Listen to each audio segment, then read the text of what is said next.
चाहूँगा कि जिन खोजा तीन पैया गहरे पानी पैठ, मैं बपूरा डूबन डरा रहा किनारे बैठ। कवि ने इस दोहे के माध्यम से यह समझाना चाहा है कि समुद्र की उफान मारती लहरों को देख करके जो बंदा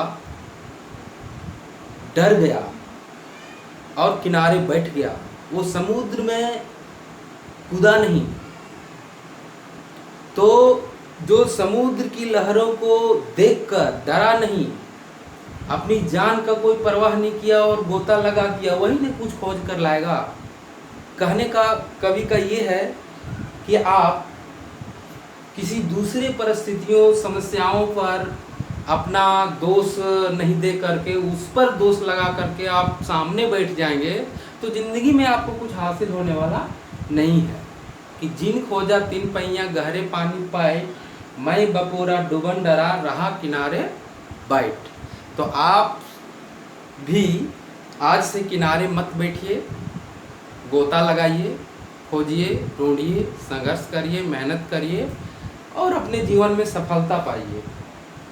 हमारे पूर्व राष्ट्रपति APJ अब्दुल कलाम ने भी एक साधारण शब्दों में, सुंदर शब्दों में अपनी जो संदेशात्मक बात था व्यक्त किए हैं कि इंतज़ार करने वाले लोगों को बस उतना ही प्राप्त होता है जितना कोशिश करने वाले लोगों से छूट जाता है। दोनों, पहले जो मैंने कहा और बाद में जो मैंने कहा, दोनों का सारांश एक ही है कि आप बैठिए नहीं, हाथ पर हाथ रख कर मलिए नहीं और कुछ करिए और सीखिए, तब जीवन में आपको मिलेगा। तो पार्ट्स ऑफ स्पीच जिसको हम इंग्लिश में बोलते हैं पार्ट्स ऑफ स्पीच और हिंदी में उसको बोलते हैं शब्द भेद। क्या बोलते हैं? शब्द भेद। ये बच्चों, ये इंग्लिश ग्रामर का बेसिक चीज़ है, फंडामेंटल चीज़ है।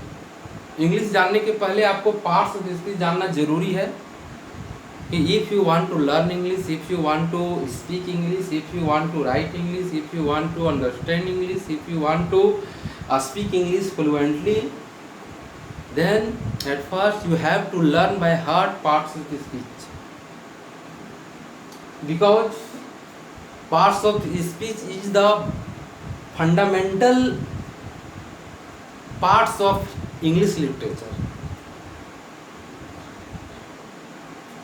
पार्ट्स ऑफ स्पीच जो है वो इंग्लिश ग्रामर का बुनियाद है, बेसिक है, आधार है। सारा इंग्लिश इसी पर टिका हुआ था। जैसे हिंदी ग्रामर में ग्रामर के सारे शब्दों को, व्याकरण के सारे शब्दों को 5 भेद में विभक्त किया गया है, उसी तरह से इंग्लिश में अंग्रेजी के वाक्यों को, जितने सारे वाक्य हैं जिसमें जो भी शब्द प्रयुक्त होते हैं, सारे शब्दों को 8 वर्गों में विभक्त किया गया है, विभाजित किया गया है, उसे हम शब्द भेद कहते हैं।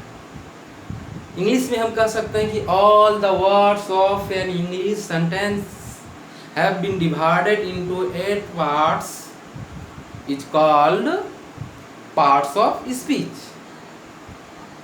दूसरे शब्दों में हम कह सकते हैं in the other words all the words of English literature